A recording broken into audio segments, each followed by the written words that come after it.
So today is the last of the Great Lenten lectures. And the plan was originally to have Father Colin give that. Well, originally it was to have me give it, then Father Colin, then it was back to me. Mostly because we wanted to try to do it in English and Russian and see how that went. So for those of you who don't speak Russian, you will. By the time this is over, by the time I finish my talk, you will be fluent or close to it. So listen carefully. Actually, so many English words went into Russian now. You can understand like maybe 5% or more of the language just by understanding that it's an English word, but that's a different lecture altogether. Okay. Today I want to talk about Holy Week in the Orthodox Church, inculcating the virtues of persistence and consistency. Inculcating the virtues of persistence and consistency. Страстная седмица, как время для приобретения добродетелей, стойкости и постоянства.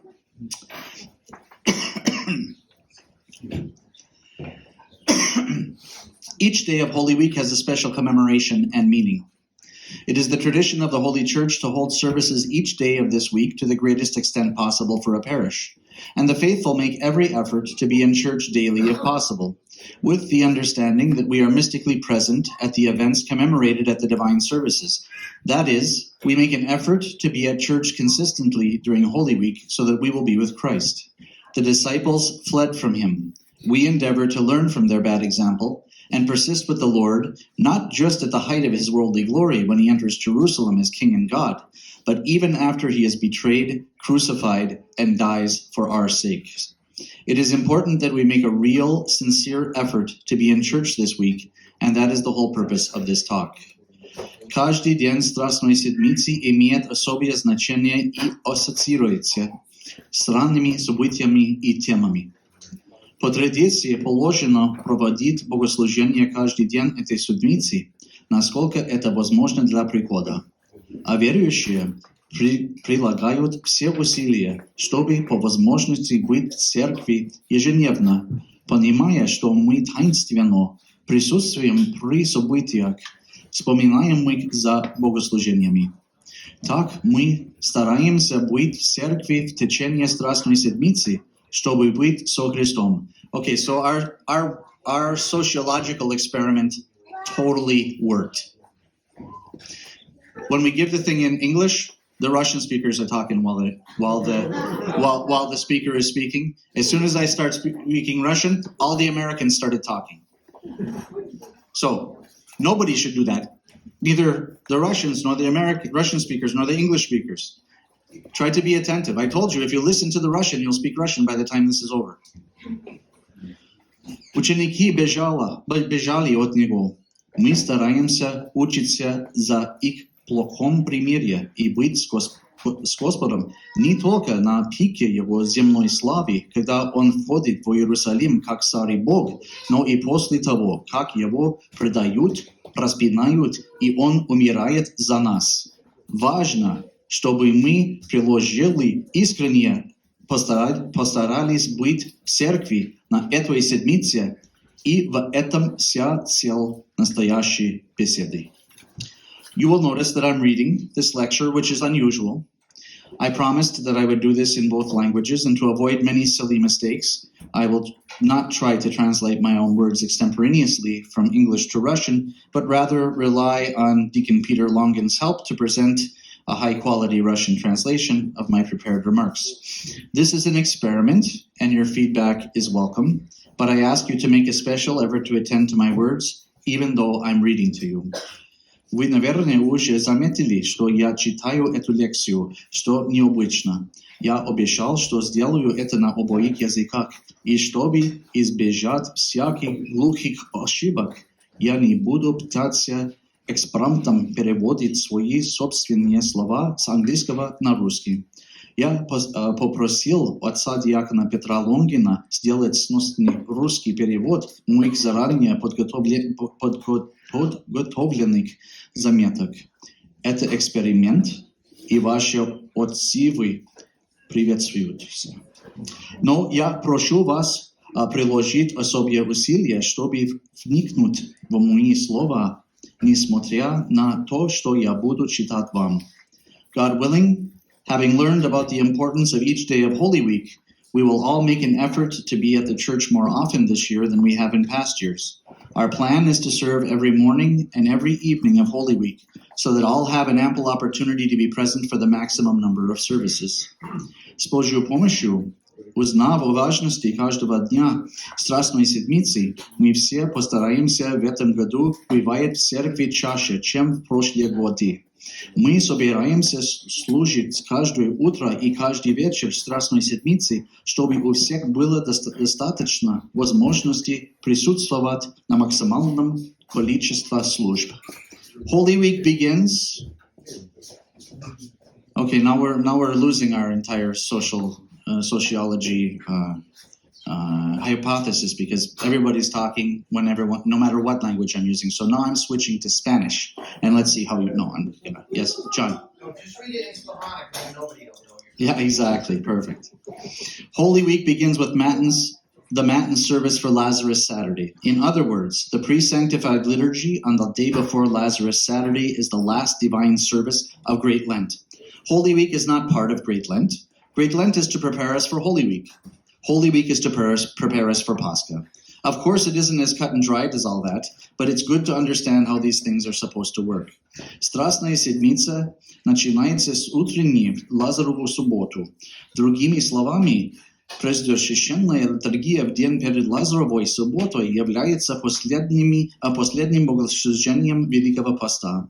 Страстная Седмица не является частью Великого Поста. Великий Пост готовит нас к Страстной Седмице, а Страстная Седмица готовит нас к Пасхе. Конечно, все не так однозначно, но полезно понимать, как все это должно происходить. Lazarus Saturday is a foreshadowing of the Lord's own resurrection. Throughout the last week of Great Lent, we hear in the divine services that first, Lazarus is sick.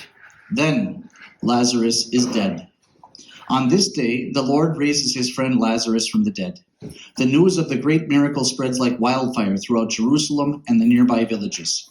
This prepares the people for the great feast of the Lord's entry into Jerusalem, or Palm Sunday, which takes place the next day.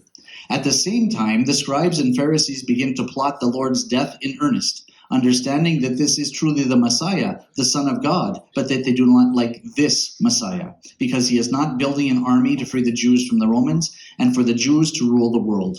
It is interesting to note that on this day, the Holy Church blesses the consumption of caviar at the festal table following the liturgy. Why? Because the chicken egg is the ultimate culinary expression of the Lord's resurrection. The resurrection of Lazarus being a foreshadowing of the Lord's resurrection, eggs are also eaten, but in keeping with the still Lenten season, these are fish eggs. Лазаревая суббота – это предвестие воскресения Господня. Всю последнюю неделю Великого Поста мы слышим на богослужениях впервых «Лазарь болит», затем «Лазарь умре». В этот день Господь воскрешает из мертвых своего друга Лазаря. Весть о великом чуде молниеносно распространяется по Иерусалиму и близлежащим деревьям. Это подготовляется народ к великому празднику входа Господня в Иерусалим, вербное воскресенье, который бывает на следующий день. В то же время книжники и фарисеи начинают всерьез замедлять смерть Господа, понимая, что это действительно Мессия, Сын Божий. Но эта Мессия им не нравится, потому что он не собирает армию, чтобы освободить евреев от римлянин и чтобы евреи правили миром. Интересно отметить, что в этот день Святая Церковь благословляет употребление икры на праздничном столе после литургии. Почему? Потому что куриное яйцо является высшим кулинарным выражением воскресения Господа. На воскрешение Лазаря, как приветствие воскресения Господа, также едят яйца, но в соответствии с еще постным сезоном это рыбьи яйца. Palm Sunday is a continuation of Lazarus Saturday. The Lord enters the heavenly city, Jerusalem, accepted by the people as King and God. No one doubts he is the Messiah based on his resurrection of Lazarus from the dead. Many of the hymns of Palm Sunday come from the hymns of Lazarus Saturday. This is the outward height of the Lord's ministry to mankind. But even as we celebrate being part of the winning team of Christians on this day, the leaders are plotting Christ's death so that God might send another Messiah, the one that they want to rule the world, rather than the one they were sent. Вербное воскресенье является продолжением Лазаревой субботы. Господь входит в священный город Иерусалим, и его встречают как царя и Бога. Никто не сомневается, что он Мессия, на основании того, что он воскресил Лазаря из мертвых. Многие гимны вербного воскресения происходят из гимнов Лазаревой субботы. Это внешняя вершина служения Господа человечеству. Но даже когда мы в этот день празднуем свою принадлежность к команде победителей, к христианам, еврейские старейшины замышляют смерть Христа, чтобы Бог послал другого Мессия, того, кого Он хотят, чтобы Он правил миром. Holy Monday, Tuesday, and Wednesday all have the same liturgical cadence. Bridegroom Matins, so called because of the famous Exapostolarian, Behold the bridegroom cometh at midnight. And I'd like to renew my call that as Orthodox Christians, we try to use the word exapostolarian at least once in a sentence each day. We'll get back to that. In the evening, and pre-sanctified liturgy in the morning. Hypothetically, during Holy Week, the entire Psalter and the entire Gospel are read. In parish practice, in our days, this is not done. Rather, with Archbishop Peter's blessing, we read one of the four Gospels throughout Great Lent at the hours before the pre-sanctified liturgy. Thus, the services are not terribly long in this first part of Holy Week. It would be good if we each came to at least one bridegroom matins this week. If our rule was one matins service these the first few days of Holy Week in past years, then let us strive this year to be at two. Великий понедельник, вторник и среда имеют одинаковую литургическую структуру.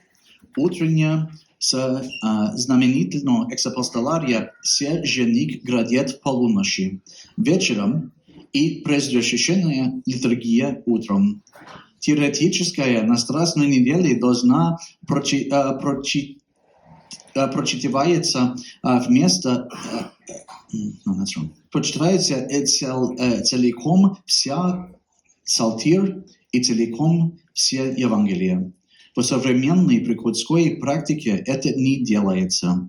Вместо этого, по благословению архиепископа Петра, мы читаем одно из 4 Евангелий в течение всего Великого Поста на часах перед предсвященной литургией. Таким образом, служба эти книги не очень длинная. Было бы хорошо, если бы каждый из нас пришел хотя бы на одну утреннюю на этой неделе. А если в прошлые годы вы для себя поставили правилом быть на одной утренней в первые дни Страстной недели, то в этом году можно попытаться на 2 сходить. Each of the first 3 days of Holy Week have a special commemoration based on the Gospel that is appointed to be read that day. Holy Monday's commemoration is of the fig tree. This parable reminds us not to look at outward goodness only, but to concentrate on the inner life and strive to make that good. If the inner man is sanctified by God's grace, then the outward man will reflect that spiritual reality, and the opposite is also true. Каждый из первых 3 дней Страстной недели имеет особую тему, основанную на Евангелии, которые читаются в этот день. В Страстный понедельник мы вспоминаем Смоковницу. Эта притча напоминает нам о том, что не следует смотреть только на внешнюю доброту, но сосредоточиться на внутренней жизни и стремиться сделать ее доброй. Если внутренний человек освящен Божьей благодатью, то и внешний человек будет отражать эту духовную реальность. И наоборот. Holy Tuesday's commemoration is of the 10 virgins, and of the talents. These well-known parts of the gospel remind us that we need to keep watch over our consciences and that we need to use wisely the gifts that God has given us. Страстный вторник вспоминаются 10 дев и притча о талантах. Эти известные части Евангелия напоминают нам о том, что мы должны следить за своей совестью и разумно использовать дары, которые дал нам Бог. Holy Wednesday's commemoration is of the sinful woman who anointed Christ for his burial and of Judas's betrayal. These two themes are contrasted for us to show that we should serve God and man generously while fleeing from the greed exemplified by Judas. В Страстную среду мы вспоминаем о грешнице, умастившей Христа как для погребения, и о предательстве Иуды. Эти две темы противопоставляются друг другу.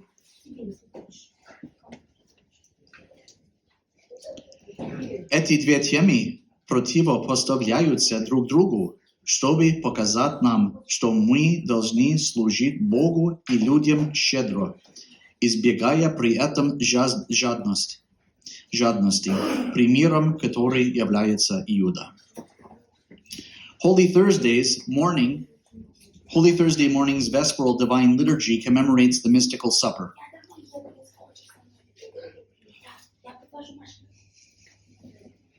The first time the Lord gave Holy Communion to his disciples and commanded them to continue this sacrament throughout the ages. In cathedral churches, the rite of the washing of the feet is carried out by the bishop in remembrance of the Lord's humble washing of his disciples' feet, and as an example to us that as Christians who bear the name of Christ, we must humbly serve others. If I may digress for a moment, serving others for the sake of Christ is one of the ways we best strengthen our own faith. So, as we emulate the Lord's virtue in this conduct, we also help ourselves by strengthening our faith.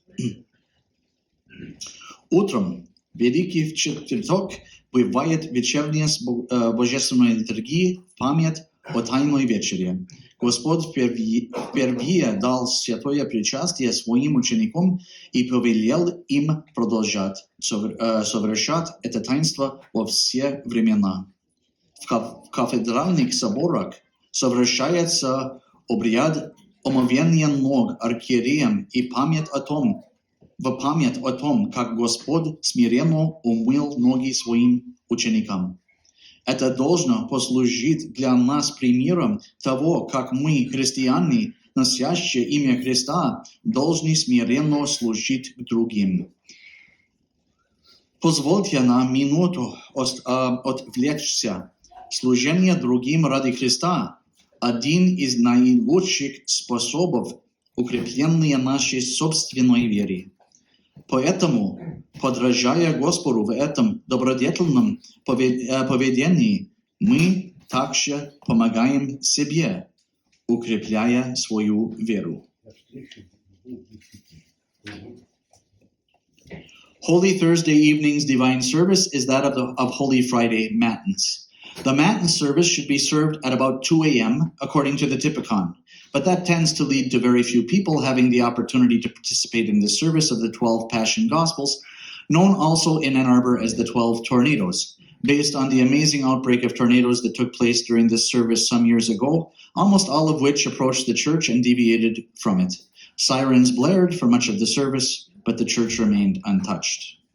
Вечернее богослужение Великого Четверга – это утреннее Великого Пятка.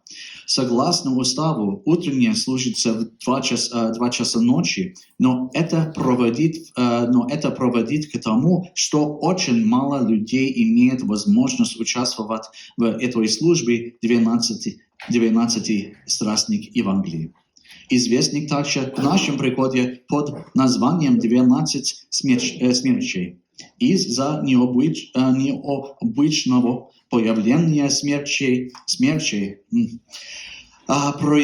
произошедшего во время этой службы несколько лет назад, когда почти все смерчи приближились к церкви и неожиданно повернули в другую сторону. Все ревные были протяженные все службы, но церковь осталась неутронной. On Holy Friday morning, we read the royal hours. At this service, the theme is the same as that of Holy Friday Matins, but some will be unable to be in church for Matins, especially when it was served early in the morning, so this service is provided for those who could not participate earlier. Утром Великий Пяток читаются царские часы. На этой службе тема та же, что и на утреннее Великого Пятка, но некоторые не смогут быть в церкви на утреннее, поэтому эта служба проводится для тех, кто не смог быть накануне. At midday on Holy Friday, in Ann Arbor about 1 o'clock, but this service really should be served at something like 3 o'clock according to the Typicon, the Vespers for Holy Friday is served. This is known as the taking forth of the Plashenica, because at the end of the Vespers service there is a great entrance with the burial shroud of Christ, which is placed on a tomb prepared in the middle of the church. The shroud remains in this place for the veneration of the faithful until just before the Paschal service. In some parishes, it is traditional to set a guard of volunteers over the shroud to man the church from this time until Paschal midnight, so that day and night anyone may come and venerate the Plashenica. I would like to see us adopt this pious practice at St. Vladimir's. If you'd like to help organize this, please let me know. В середине дня Великого Пятка у нас в 13 часа, но по уставу эта служба должна совершаться примерно в 15, служится вечерняя Великого Пятка. Это известно как вынос плащаницы, потому что в конце вечерней совершается великий вход с погребальной плащаницей Христа, которую кладут на гробницу, приготовленную в центре церкви. Плащаница остается на этом месте для почитания верующих до самого пасхального богослужения. В некоторых приходах существует традиция ставить над плащаницей стражу из добровольцев, которые дежурят в церкви в этого времени и до пасхальной полуночи. Так что днем и ночью каждый может прийти и поклониться плащанице. Я хотел бы, чтобы мы вели эту благочестивую практику в нашем храме. Если вы хотите помочь организировать это, пожалуйста, дайте мне знать. On Holy Friday evening, in parish churches, the Matins for Holy Saturday is served. This beautiful service with the lamentations before the Plashenica and the burial procession of Christ around the outside of the church also brings us the first good news of the Lord's resurrection, which we hear in the scripture readings following the procession, especially well known as the parable of the dry bones from Ezekiel, which is read immediately after returning from the procession. Вечером Великий Пяток в приходских церквях служится утренняя под Великую Субботу. Эта прекрасная служба с плачем Богородицы перед плащаницей и погребальным шествием Христа вокруг церкви также приносит нам первую благую весть о воскресении Господа, которую мы слышим в чтениях из Священного Писания, следующих за крестным ходом. Особенно хорошо известна паремия утренней Великой Субботы, где речь идет о сухих костях из книги пророка Иезекииля, которая читается сразу после возвращения с крестного хода. The liturgy of Holy Saturday should be the latest of the year. In the ancient church, this started perhaps at 4 p.m. Then the bread and wine were blessed, and the reading of the Acts of the Apostles began and lasted until midnight, when the Paschal Matins would begin. In our days, the Holy Saturday liturgy is generally served rather early due to its length and the other things that need to be done on this day to prepare for Pascha. There are 15 Old Testament prophecies of the Lord's resurrection read at the Vesperal Divine Liturgy. In the ancient church, the catechumens were baptized during this time. In our days, they are baptized after the Holy Saturday Divine Liturgy. Following the Divine Liturgy, at which all entrances are done before the tomb of the Lord, and before which Holy Communion is given to the faithful before the tomb of the Lord, 5 breads and wine are blessed in remembrance of the ancient church's practice of the Holy Saturday Liturgy being essentially the beginning of the Paschal Vigil.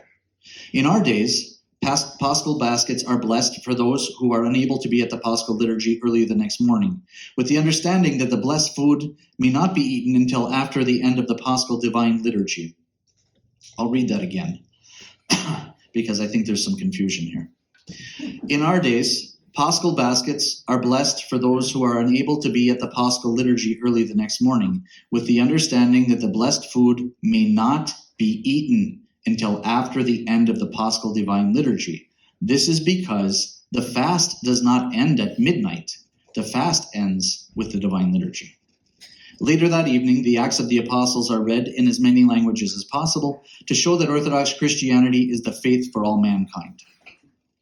At about 11:30 or so, the Paschal Midnight Office is read with the canon of Holy Saturday. After this, the people prepare themselves for the good news of the resurrection of our Lord, holding unlit candles and waiting for the singing of the clergy from the altar at midnight, Thy resurrection, O Christ Savior. Литургия Великую Субботу должна быть самой поздной в году.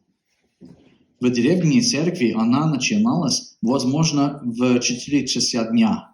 Затем благословлялись хлеб и вино, начиналось чтение деяний святых апостолов, которое продолжалось до полуночи, когда уже начиналась пасхальная утренняя.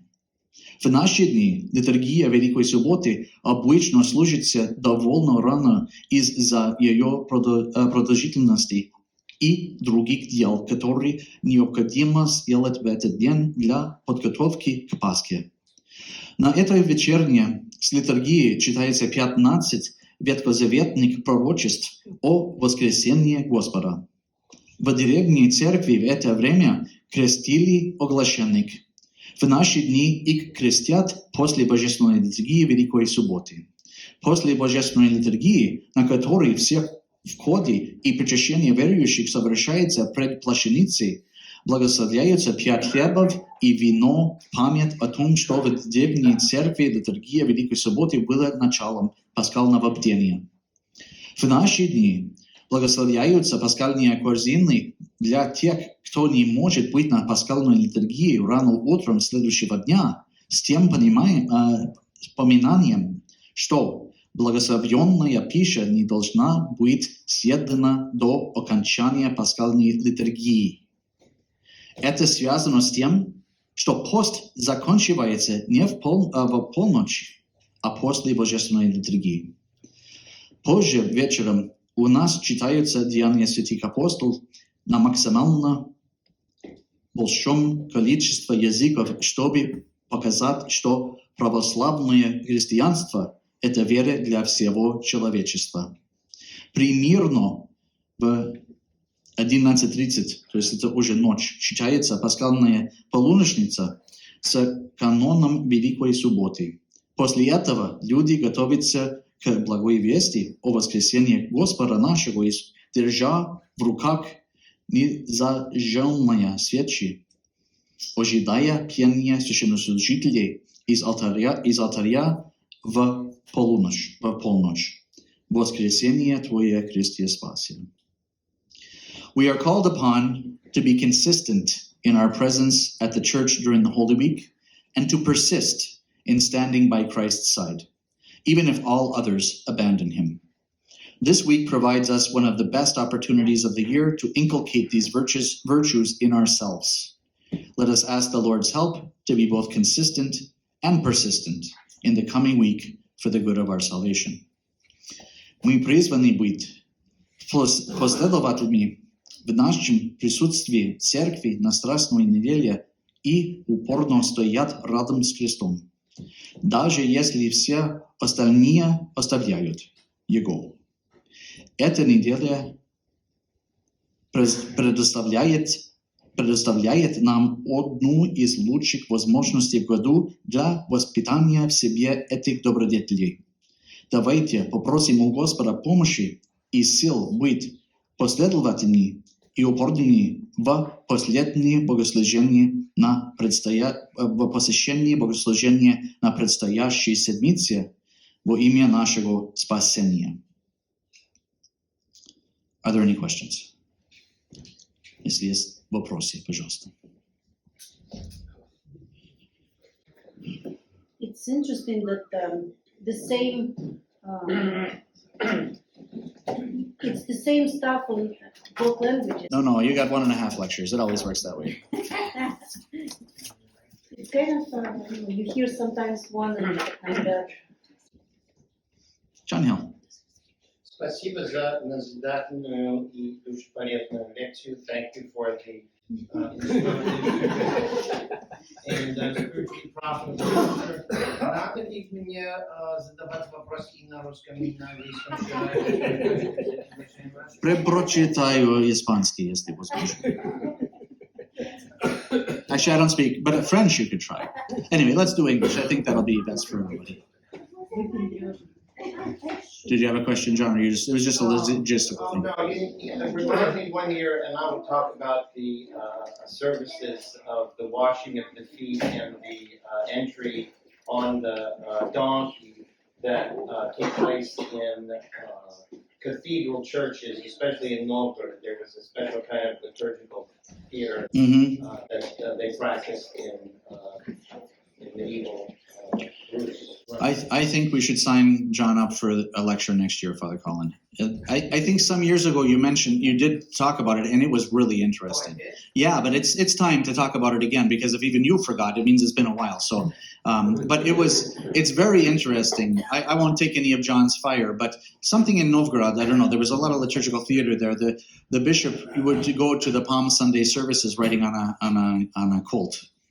So that's interesting. And also, Dormition Cathedral in Moscow had a very interesting Ustav rule. Like it explained how many white horses have to pull the archbishop to the service, and he has to be in a blue carriage. Like, it's very detailed about all of these really interesting things.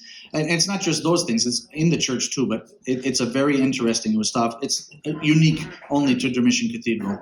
Father Colin wants to be pulled by horses to St. Vladimir's. And translated to horsepower. It hasn't. Oh, nice. Yes. I think that's how we do it. Yes. Mark. If you have the English transcript of that, could you post that somewhere? I'd love to be able to refer back to it. I'll take away my little cheat marks so that I actually mostly put the stress in the right place, and I'll post it in both languages. If you may. When did they start celebrating Holy Week in the church?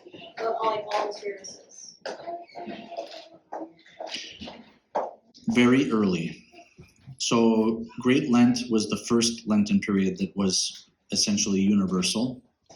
Of course, there was no standard practice of the church until after the First Ecumenical Council, till at least till after the Edict of Milan. Because you couldn't go swing over to the church in Jackson and say what are you guys doing here? Because first of all, they're not going to trust you. They assume that you're from the Romans and that you're there to be a spy, right? Secondly, if you can even find them. So there was almost no communication between Christians, at least not any regular communication during the time of persecutions. There wasn't none, but there was little. Just because each cell had to kind of keep itself safe. And the understanding of what constituted a local church during that time is also very interesting. It's the bishop with his priests and faithful around him. That constituted a local church. We think of the local church as the Serbian church or the Russian church. But strictly speaking, it's the bishop with his clergy and his faithful around him in a Eucharistic community. That's what, strictly speaking, constitutes the local church. So that was not the question you asked, but that was the one I wanted to answer. So I hope that your answer was also in there. Good. Other questions, Lieta? So when during the liturgy, not liturgy yet, service, when you start to come in, Bishop is coming, apparently.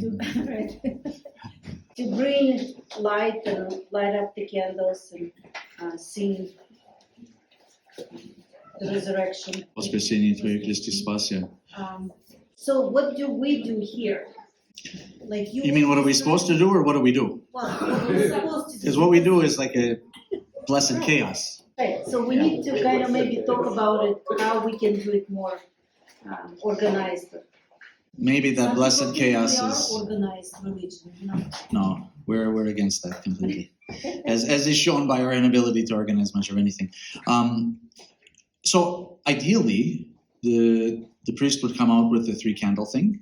It would be the only thing lit, and everyone would light their candles from that. I don't know that it's really practical because what happens is we do light the lamps on the side, and it's usually like today there was 125 people who kissed the cross for the Paschal procession. It's usually like 150, 170, 180. There's no room in here to move, so people will often light their candles from the side. So that's not evil. It's not as strict as like when a church is blessed. During the blessing of the church, there is no candle lit at all in the church. No lamp, no candle, no nothing. It's completely done without any fire. And then the bishop lights the first candle for the church. So that's one of those things where there will be subdeacons walking around and keeping an eye on people so they don't start, pulling lighters out of their pockets. But for Pascha, it's not that strict. Well, I tell you that it's one of the most memorable time of my first Pascha. Mm-hmm. It's very powerful. It's very powerful. Of course, that symbolizes the light that shines forth from the tomb, right? The altar serves as the tomb of Christ, and the light comes forth as candles. Of course, that light is Christ. Marina. Well, it seems to me that that's not very chaotic time. The most chaotic is when we start kissing each other at the altar, and here it's just. So we should remind ourselves that when you're kissing each other, we're not doing it here. Otherwise, it's. Well, if it could be done without extraneous conversation, we've never pulled that off. This will be my 28th Pascha here, and I'm always hopeful, but so far we haven't been able to do that. So Father Colin has an idea. Well, I should just like to point out the rubrics actually call for the clergy to come out to the altar at that time, venerate the icon, kiss each other in the middle of the church, and then have everyone come and also exchange the kiss of peace. So be thankful that we're not following that, because then it would just completely fall apart.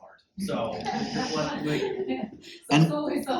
And we used a small amount of people kissing each other in the altar. Imagine the entire parish trying to do that all at once. And So I think you should greet the people around you, but it's not necessary then to begin to talk about every other thing that gets talked about. But that's okay. I mean, everybody's excited. It's Pascha. We understand that. But that's why we stopped sending people out of the altar long ago, because that was just complete chaos then. Then we tried to do it like, okay, everybody's got 1 minute to do it. No, that was just complete craziness. So I think we'll just keep doing it. And if you want to greet the people around you, that seems to me to be a really wonderful thing. But this is one of those times when the silence of the greeting is more powerful than the speaking. Father Colin.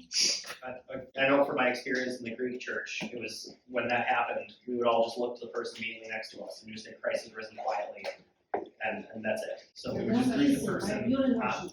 I think we picked up. It's interesting because I think that the Russian church is kind of very organized, but we spent, I think, our time with the Serbs during World War II and beforehand. That's where we picked up that blessed chaos. And I'm sure some of them will watch this video. And I'm not complaining about that, but somehow the church abroad sort of embraced some of that. And maybe that's good. Maybe that's authentic. Other questions? Thaddeus. The church, or is it also? The Plascenica is universal. It's universal. And for years, I've been saying that we need to get another, and I still think we do, because ours is more than 100 years old now. But we didn't manage it this year, although I've got my eye on one. So maybe for next year, we'll be able to take the one that we have and put it in a safe place. How much? It said 900, but that's before we even have a conversation. So, other questions? Igor. I'm still in the question why I'm writing this thing. Thank you first for speaking in both languages. Yeah, very thank you, because some people doesn't understand English at all, and this is very good for them. Even for Russians who know Russian, it's better to listen in Russian. Sorry. And by the way, learning the Russian is not a bad thing. Other questions? Okay, thank you everyone for your attention. After we finish up the food, then we'll clean up a little bit and we will have bridegroom matins. We'll begin.